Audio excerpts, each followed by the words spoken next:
Kosigi bus stand పరిసరాలలో ఆకస్మికంగా తనిఖీలు చేసి అనుమానాస్పదంగా ఉన్న వారిని కోసిగి సీఐ మంజునాథ్, ఎస్ఐ చంద్రమోహన్లు విచారించారు. కోసిగి బస్టాండ్ పరిసరాలలో ఇటీవలి కాలంలో మట్కా దందా జోరుగా కొనసాగుతుందని పలు న్యూస్ ఛానల్లో వచ్చిన వార్తలకు పోలీసులు స్పందించారు.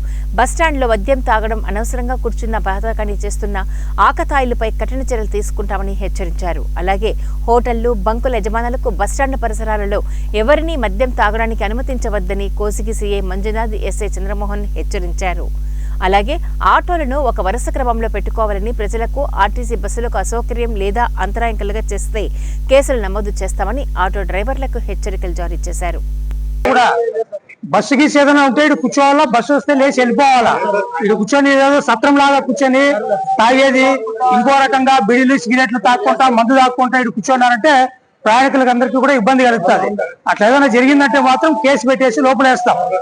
సో ఏదైనా ఉందంటే బస్సుకి నిలబడితే ఉండండి, లేదంటే వెళ్ళిపోవాలి. ఇక్కడ ఎవరు ఉండకూడదు. వాటి బస్సు వెళ్ళిపోండి. ఇంకా బాబు ఈడు కూడా ఉంది చూడడ్డా, అది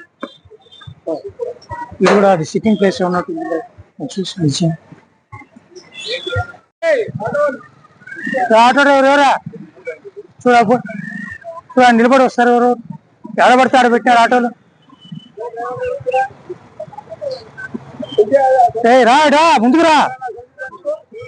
ఎవరు ఆటో ఇది? ఏడు పెట్టిన ఆటో అంటే ఆడ బస్ స్టాండ్ దీనికి ప్రయాణికులు ఎట్లా పోవాలా, బస్సులు ఎట్లా పోవాలా, ఆడ ఆటోలు పెట్టుకున్నారు. ఆ వరుసలో పెట్టుకోవాలా, లేదంటే బయట ఆడనే పెట్టుకోవాలా? నీ ఇష్టానుసారం ఆడబడితే ఆడబెడితే ఎట్లా? ఇది డ్రైవింగ్ లైసెన్స్ ఇది, ఆర్సీ ఇది, యూనిఫామ్ ఇది ఏం లేదు. స్టేషన్ దగ్గర పెట్టా, తీసుకుపోయి బండి పెట్టించు.